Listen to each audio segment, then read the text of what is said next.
నమస్కారం న్యూస్ 21 టీవీకి స్వాగతం. హెడ్లైన్స్ చూద్దాం. 2 రోజుల పాటు కేరళలో సీఎం రేవంత్ రెడ్డి పర్యటన. కేసీఆర్ కు నోటీసులు, రేపట్లోగా వివరణ ఇవ్వాలన్న ఈసీ. భారత ఎన్నికలను ఆసక్తిగా గమనిస్తున్నాం జర్మనీ. ముఖ్యమంత్రి రేవంత్ రెడ్డి 2 రోజుల పర్యటన నిమిత్తం కేరళ వెళ్లనున్నారు. బుధవారం ఆయన హైదరాబాద్ నుంచి కేరళకు బయలుదేరనున్నారు. బుధ, గురు 2 రోజుల పాటు ఆయన అక్కడే ఉండనున్నారు. కేరళలో లోక్సభ ఎన్నికల ప్రచారంలో రేవంత్ రెడ్డి పాల్గొనున్నారు. అనంతరం 18వ తేదీ సాయంత్రం తిరిగి హైదరాబాద్కు రానున్నారు. ఈ నెల 19వ తేదీన మహబూబ్ నగర్, మహబూబాబాద్ సభల్లో పాల్గొంటారు. అసెంబ్లీ ఎన్నికల్లో రేవంత్ చరిష్మా చూసిన అధిష్టానానికి ఆ తర్వాత వచ్చిన ఫలితాలతో ఆయన స్టామినాపై నమ్మకం ఏర్పడింది. ఈ నేపథ్యంలో లోక్సభ ఎన్నికల్లోనూ రేవంత్ చరిష్మాను వినియోగించుకోవాలని భావించింది. ఈ నేపథ్యంలోనే పలు రాష్ట్రాల్లో పార్లమెంట్ ఎన్నికల ప్రచారానికి ఆయన్ని పంపాలని నిర్ణయించింది. ఇప్పటికే ఆంధ్రప్రదేశ్లో రేవంత్ సభ నిర్వహించిన విషయం తెలిసింది. ఇక ఇప్పుడు తాజాగా కేరళకు వెళ్లనున్నారు. ఆ తర్వాత మహారాష్ట్ర, కర్ణాటక, మరోసారి ఆంధ్రప్రదేశ్లోనూ రేవంత్ ఎన్నికల ప్రచారంలో పాల్గొనే అవకాశం ఉన్నట్లు కాంగ్రెస్ పార్టీ వర్గాలు తెలిపాయి.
ఏపీ ముఖ్యమంత్రి వైఎస్ జగన్మోహన్ రెడ్డి బస్సు యాత్రకు ఇవాళ బ్రేక్ పడింది. ప్రస్తుతం పశ్చిమ గోదావరి జిల్లాలో మేమంతా సిద్ధం బస్సు యాత్ర కొనసాగుతోంది.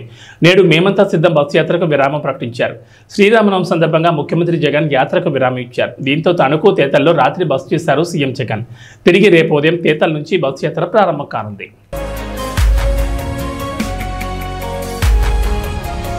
లోక్సభ ఎన్నికల వేళ బీఆర్ఎస్ కు బిగ్ షాక్ తగిలింది. బీఆర్ఎస్ అధినేత మాజీ సీఎం కల్వకుంట్ల చంద్రశేఖరరావుకు ఎన్నికల సంఘం నోటీసులు జారీ చేసింది. ఎన్నికల ప్రచారం సందర్భంగా ఏప్రిల్ 5న సిరిసిల్లలో బీఆర్ఎస్ అధినేత కేసీఆర్ పరుష పదాలతో చేసిన కామెంట్లను సీరియస్గా తీసుకున్న సీఈసీ కేసీఆర్కు నోటీసులు జారీ చేసింది. పార్టీ అధినేతగా గతంలో ముఖ్యమంత్రిగా పనిచేసిన కేసీఆర్ ఎన్నికల ప్రవర్తన నియమావళిని ఉల్లంఘించారని, అందుకు తగిన ప్రాథమిక ఆధారాలను కమిషన్ పరిశీలించిందని EC principal secretary Avinash Kumar నోటీసులో పేర్కొన్నారు. ఈ నోటీసుకు గురువారం ఉదయం 11 గంటల వరకు కమిషన్కు చేరేలా వివరణ ఇవ్వాలని నోటీసులో పేర్కొన్నారు. తెలంగాణ కాంగ్రెస్ వైస్ ప్రెసిడెంట్ నిరంజన్ నుంచి వచ్చిన ఫిర్యాదు మేరకు రాష్ట్ర ఎన్నికల ప్రధానాధికారితో పాటు సిరిసిల్ల జిల్లా ఎలక్షన్ ఆఫీసర్ నుంచి వాస్తవాలతో కూడిన రిపోర్టును తెప్పించుకున్న తర్వాత ఈ నోటీసు జారీ చేయాల్సి వచ్చిందని అవినాష్ కుమార్ పేర్కొన్నారు. పీసీసీ ఉపాధ్యక్షుడు నిరంజన్ నుంచి ఈ నెల 6న ఫిర్యాదు వచ్చిందని, అందులో సిరిసిల్లలో కేసీఆర్ చేసిన పరుష పదజాలాన్ని ప్రస్తావించారన్నారు.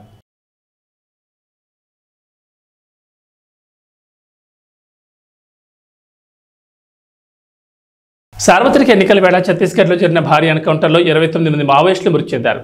కాంకేర్లోని చోటే బైథియా పిఎస్ పరిధి కల్పర్ అడవిలో జరిగిన ఎదురు కాల్పుల్లో బీఎస్ఎఫ్ ఇన్స్పెక్టర్, 2 జవాన్లకు గాయాలయ్యాయి. ఘటనా స్థలంలో AK-47, 3 ఇన్సాస్ రైఫిల్స్ సహా మొత్తం 10కి పైగా అధునాతన తుపాకులను స్వాధీనం చేసుకున్నారు. సరిహద్దు భద్రతా దళం, డిస్ట్రిక్ట్ రిజర్వ్ గార్డ్ బృందాలు మంగళవారం సంయుక్త సెర్చ్ ఆపరేషన్ నిర్వహిస్తుండగా ఈ ఎన్కౌంటర్ జరిగిందని జిల్లా ఎస్పీ ఇంద్ర కళ్యాణ్ తెలిపారు. ఈ అడవిలో ఇంకా సెర్చ్ ఆపరేషన్ కొనసాగుతుందని చెప్పారు. మావోయిస్టుల ఎదురుకాల్పుల్లో గాయపడిన పోలీసులు, బీఎస్ఎఫ్ సిబ్బందిని ఆసుపత్రులకు తరలించేందుకు అదనపు బలగాలను కల్పర్ అడవులకు పంపించామని వెల్లడించారు. చనిపోయిన మావోయిస్టులో అగ్రనేత శంకర్రావు కూడా ఉన్నారని తెలుస్తోంది. ఆయన తలపై 25 లక్షల రివార్డు ఉందని పోలీసు వర్గాలు చెబుతున్నాయి. చనిపోయిన మావోయిస్టుల సంఖ్య మరింత పెరిగే అవకాశం ఉందని అధికారులు అంటున్నారు. భారత సార్వత్రిక ఎన్నికలను తాము ఆసక్తిగా గమనిస్తున్నట్లు జర్మనీ తెలిపింది. ప్రపంచంలోని ఈ అతిపెద్ద ప్రజాస్వామ్య పండుగ ప్రక్రియను గౌరవిస్తున్నట్లు పేర్కొంది. ఢిల్లీలో ప్రైవేట్ విశ్వవిద్యాలయం నిర్వహించిన కార్యక్రమంలో మన దేశంలో జర్మనీ రాయబారి ఫిలిప్ అకెర్మాన్ మాట్లాడారు. లోక్సభ ఎన్నికల్లో ఏ పార్టీ గెలిచినా అంతర్జాతీయ వేదికపై భారత్ ప్రభావం మరింత పెరుగుతుందని పేర్కొన్నారు. యునైటెడ్ అరబ్ ఎమిరేట్స్ సహా గల్ఫ్ దేశాలను భారీ వర్షాలు వణికిస్తున్నాయి. యూఏఈలో రహదారులపై భారీగా వరదలు చేరడంతో రాకపోకలు నిలిపివేశారు. వమన్లో వరదల వల్ల మృతి చెందిన వారి సంఖ్య 18కి చేరింది. IPL 17 సీజన్లో భాగంగా కోల్కతాలో జరిగిన ఉత్కంఠ పోరులో రాజస్థాన్ విజయం సాధించింది. తొలుత బ్యాటింగ్ చేసిన కోల్కతా నారాయణ్ శతకంతో చెలరేగడంతో 223 పరుగుల భారీ స్కోర్ చేసింది. అనంతరం లక్ష్య ఛేదనకు దిగిన రాజస్థాన్ 20 ఓవర్లలో 8 వికెట్లు కోల్పోయి విజయం సాధించింది. జోస్ బట్లర్ శతకం చేసి తన జట్టును గెలిపించాడు. పాలకులు తమ కుటుంబం కంటే ప్రజల ఆనందమే ముఖ్యమని భావించాలని రామకథ చెబుతోందని టీడీపీ అధినేత చంద్రబాబు అన్నారు. శ్రీరామనవమి సందర్భంగా ట్విట్టర్ వేదికగా ఆయన శుభాకాంక్షలు తెలిపారు. త్రేతాయుగం నాటి రామరాజ్యం గురించి ఇప్పటికీ మాట్లాడుకుంటున్నామంటే ప్రజల మనోభావాలకు అనుగుణంగా సాగిన శ్రీరాముడి పాలనే కారణమన్నారు. అలాంటి పాలనలోనే ఊరు పచ్చగా ఉంటుందని, సమాజంలో శాంతి వెల్లివిరుస్తుందని తెలిపారు. మరికొద్ది రోజుల్లో ఆంధ్రప్రదేశ్ ప్రజలకు సుభిక్షమైన సుఖశాంతులతో కూడిన రామరాజ్యం లాంటి పాలన రావాలని కోరుకుంటున్నట్లు చంద్రబాబు పేర్కొన్నారు. టీడీపీ జాతీయ ప్రధాన కార్యదర్శి నారా లోకేష్ ఎక్స్ వేదికగా శ్రీరామనవమి శుభాకాంక్షలు తెలిపారు. ధర్మపాలనకు పెట్టింది పేరైన శ్రీరామచంద్రమూర్తి కరుణా కటాక్షాలు ప్రజలపై ఉండాలని కోరుకుంటున్నట్లు చెప్పారు. సీతారాముల దయ అందరి కుటుంబాలపై ప్రసరించి సుఖ సంతోషాలు ఆయురారోగ్యాలు కలగాలని ఆకాంక్షిస్తున్నట్లు పేర్కొన్నారు.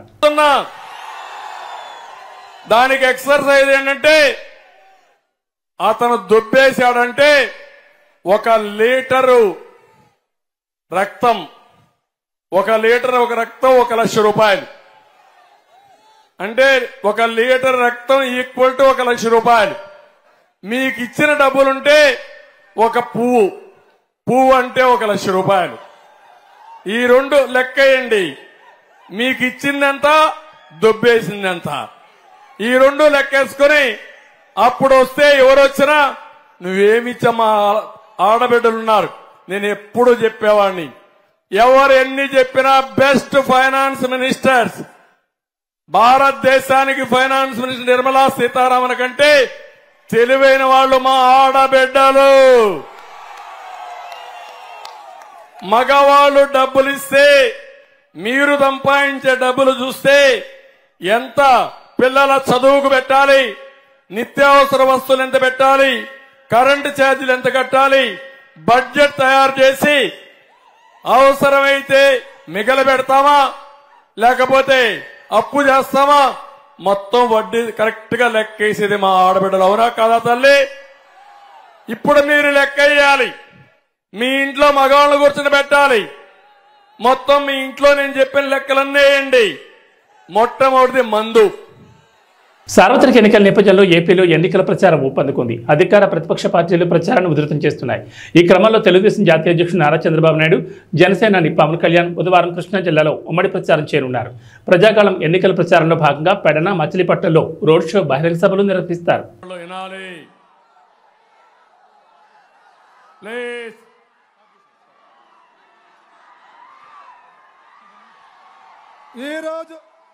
ఈరోజు ఆంధ్రప్రదేశ్ రాష్ట్రాన్ని ఈ దుర్మార్గుడైన జగన్మోహన్ రెడ్డి నుంచి రక్షించడానికి అమలాపురం శ్రీరామనవమి పర్వదినాన అయోధ్యలో అద్భుత దృశ్యం ఆవిష్కృతమైంది. రామాలయం గర్భగుడిలో ఉన్న బాలరాముడు నుదుటిని సూర్యకిరణాలు ముద్దాడాయి.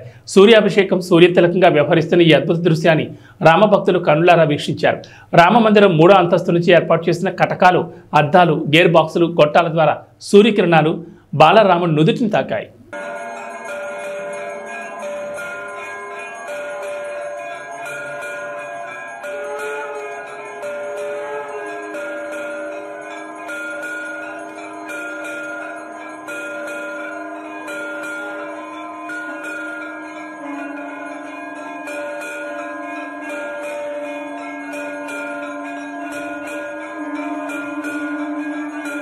శ్రీరామనవమి పర్వదినం సందర్భంగా హైదరాబాద్లో శోభాయాత్ర కన్నుల పండుగ జరుగుతోంది. అయోధ్య బాలరాముని ప్రతిరూప విగ్రహాన్ని ఈ యాత్రలో ప్రత్యేకంగా ఆకర్షించనుంది.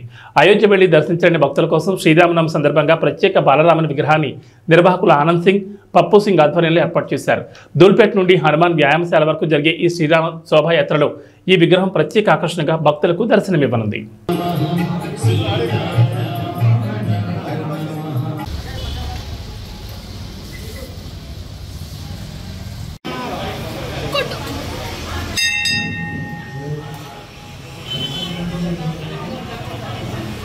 ఇక్కడ దాకా రావాలి. వస్తుందా?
కర్నూలు జిల్లా ఆదోని నియోజకవర్గంలోని ఎమ్మెల్యే సాయి ప్రసాద్ రెడ్డి కూటమి అభ్యర్థి పార్థసారథిపై వ్యక్తిగత విమర్శలు చేశారు. ఈ సందర్భంగా మాట్లాడుతూ 3 వారాలు జైలు శిక్ష అనుభవించి 5 పెళ్లిళ్లు చేసుకున్న పార్థసారథిని ఆదోని నియోజకవర్గం నుంచి తరిమి కొట్టాలని అన్నారు. కులం మతం పేరుతో చిచ్చు పెడుతున్నారని, కూటమి అభ్యర్థి పార్థసారథిని ఆదోని నియోజకవర్గం ప్రజలు ఓటు ద్వారా బుద్ధి చెప్పాలని ప్రచార సభలో తెలిపారు.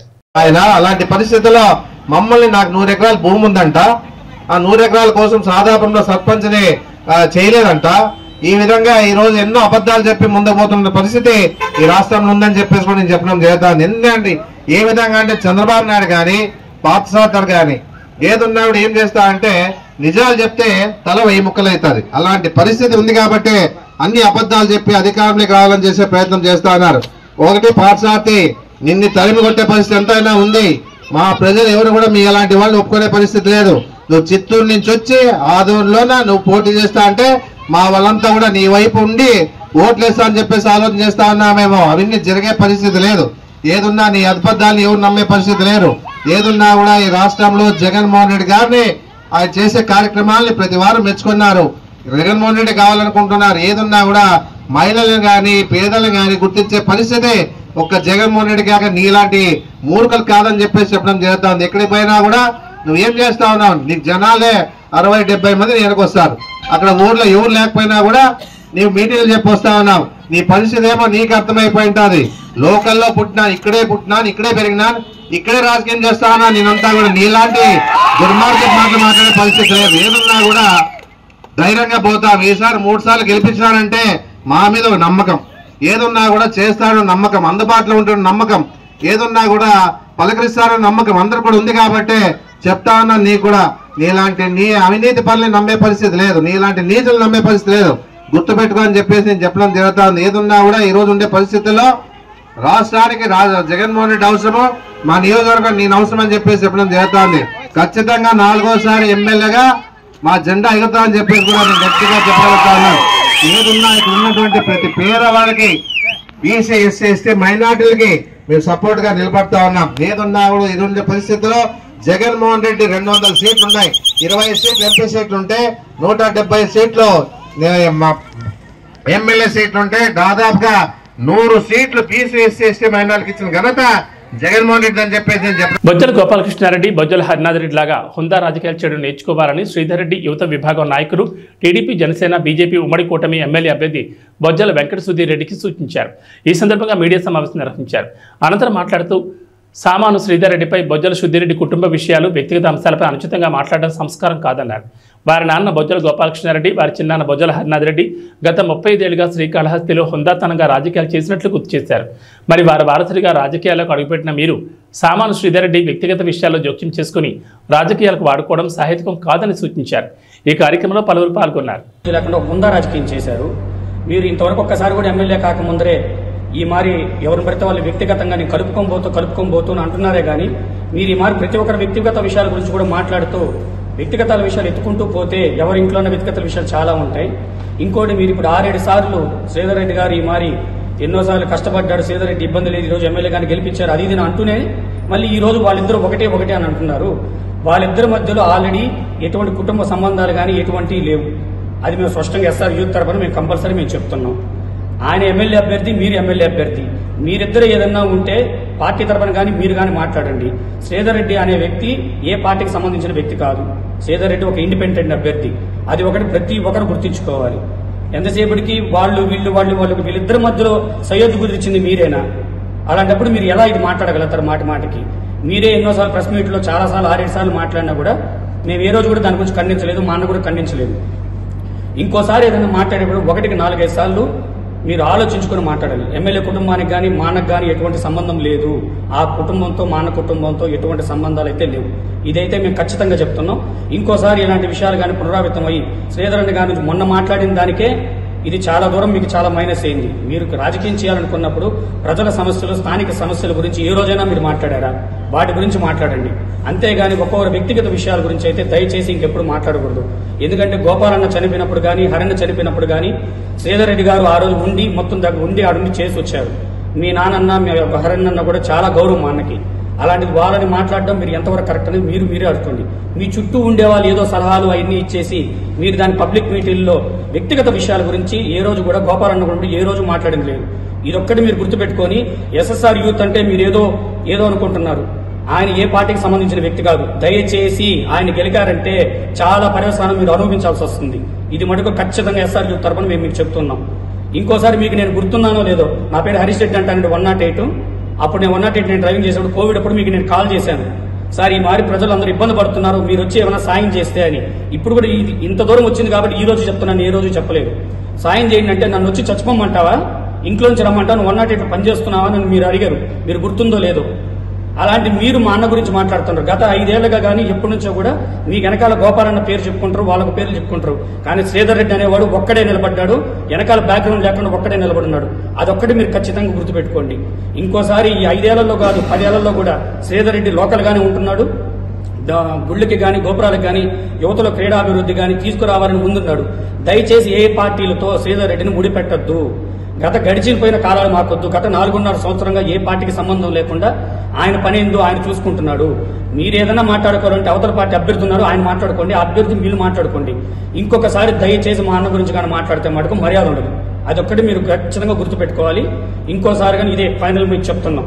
మీరు ఇంకా దీని తర్వాత కూడా ఇంకా మీరు రిపీట్ చేసి శ్రీధరన్ గురించి మాట్లాడడం జరిగితే మటుకు మీరు దీని మూల్యం అయితే ఖచ్చితంగా మీరు సమర్పించుకోవాల్సి వస్తుంది. ప్రజలకు కావాల్సిన సమస్యల గురించి మాట్లాడండి. ప్రజలకి ఏం లోకల్లో ఉండేటి మీ పథకాలతో పాటు లోకల్లో సమస్యలు చాలా సమస్యలు ఉన్నాయి. దాని గురించి మాట్లాడి ప్రజలకు అందాల్సింది చూడండి. వ్యక్తిగత విషయాల గురించి వద్దు. మీ ఇంట్లో కూడా వ్యక్తిగత విషయాలు చాలా ఉంటాయి. ఎప్పుడు ఈసారి కానీ మాట్లాడారంటే మీ వ్యక్తిగత విషయాలు కూడా మేము బయట పెట్టాల్సి వస్తుంది. ఇవి లేకుండా మీరు హుందాతనంగా రాజకీయం చేయండి. మీ నాన్నగారు వాళ్ళు ఎట్లా చేశారు హుందాతనంగా అదే రాజకీయం మీరు చేయండి. ఆ రోజు టీడీపీ గవర్నమెంట్ లో కూడా మా అన్న మీద 2 అటెంప్ట్ మర్డర్ కేసులు కూడా జరిగినాయి. అవి మీ దృష్టికి కూడా తెలుసు. కానీ అవి కూడా మనసులో ఏది పెట్టుకోకుండా గోపాలన్న రాజకీయంలో ఎన్ని సర్వసహజారమే అనుకొని మా అన్న వాళ్ళు చనిపోయినప్పుడు కానీ హరినాథ్ ఉన్నప్పుడు కానీ మాకు ఆ కుటుంబంతో మా అన్నకి ఎంతో సంబంధం ఉంది. దయచేసి ఆ కుటుంబానికి సంబంధాన్ని మీరు ఇలాంటి అనుచిత వ్యాఖ్యలు చేసి కుటుంబం వ్యక్తిగత విషయాలు మాట్లాడి ఇలాంటి ఇంకోసారి మాట్లాడితే మటుకు మర్యాదలు. ఇంతసేపటికి మీరు కూడా చాలా ప్రెస్ మీట్ లో మీరు చాలా మీరు అండవ జరిగింది. ఆయన కబ్జాలు గురవుతున్నారు, కబ్జాలు గురి చేస్తున్నారని. మీకు ఎక్కడైనా ఒక ప్రూఫ్ ఉందా? ఒక ప్రూఫ్ ఇంతవరకు మీరు ఎవరైనా చూపించగలిగారా ఆయన కబ్జాలు చేస్తున్నారు? ఏదైనా ఒక్క ప్రూఫ్ చూపించండి. దాని మీటింగ్ నేను మా అన్నగారిని తీసుకొచ్చి మీకు ముందరే నేను నిలబెడతాను. మా అన్నే మీకు సమాధానం చెప్తారు. ఏ రోజు కూడా మా అన్న ఇక్కడ కూడా కబ్జాలు చేయలేదు. ఏది ఎటువంటి సంబంధం మీకు ఏదైనా ప్రూఫ్ ఉంటే మీరు తీసుకురండి. ఇంకోటి కూడా ఎమ్మెల్యే గారికి మా అన్నగారికి ఎటువంటి సంబంధం లేదు. వాళ్ళ కుటుంబం వీళ్ళ కుటుంబం ఆర్థికంగా కానీ వాటిలో కూడా అన్ని తెగదంపులు జరిగిపోయినాయి. మీరు ఇంకోసారి కానీ ఎమ్మెల్యే కుటుంబానికి మా అన్న కుటుంబానికి లింక్ చేయొద్దు. దయచేసి మీకు చెప్తున్నాము. అది సబ్జెక్ట్. మాకు ఎటువంటి పార్టీ సంబంధం లేదు. కానీ వ్యక్తిగత విమర్శలు చేయకూడదు.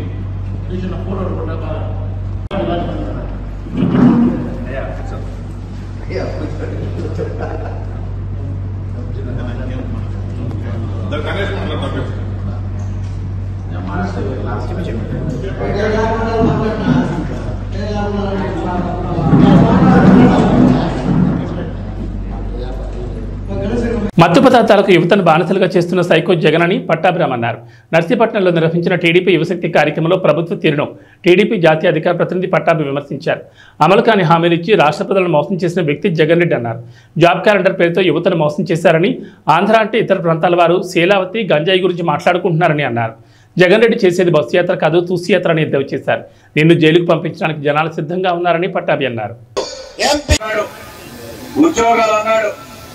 ఎక్కడా కూడా ఏది నెరవేర్చినటువంటి పరిస్థితి. మీరు ఎవరైనా జాబ్ క్యాలెండర్ చూసారా? 5 సంవత్సరాల్లో ఏ సంవత్సరం టంచనగా జనవరి మాసంలో జాబ్ క్యాలెండర్ విడుదల చేశారా? విడుదల చేయకపోగా ఇవాళ రాష్ట్రంలో ఉన్నటువంటి యువత అందరినీ కూడా తన సొంత ఖజానాన్ని నింపుకోవడం కోసం మత్తు పదార్థాలకి బానిస చేస్తా ఉన్నాడు ఈ సైకో. గతంలో ఆంధ్ర రాష్ట్రం అంటే ఐటీ కంపెనీలకి చిరునామాగా ఉండేది. పెట్టుబడులకి ఒక ఫేవరెట్ డెస్టినేషన్ గా ఉండేది.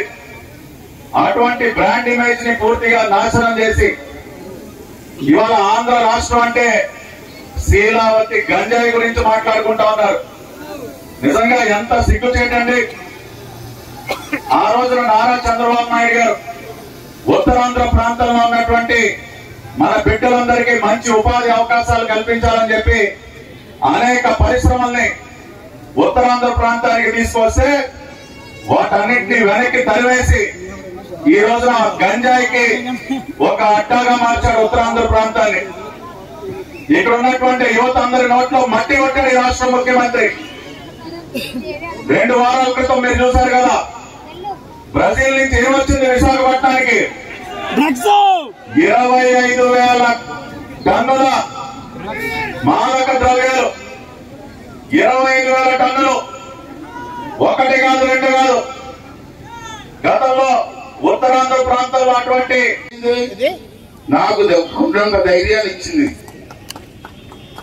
మళ్ళీ నేను ఆలోచన చేశాను, మహిళతో పెట్టాం, ఓన్లీ కుర్రవాళ్ళతో యూత్ తో మీటింగ్ ఏర్పడితే ఎలా ఉంటుందని చెప్పి ఒక ఆలోచన చేశాను.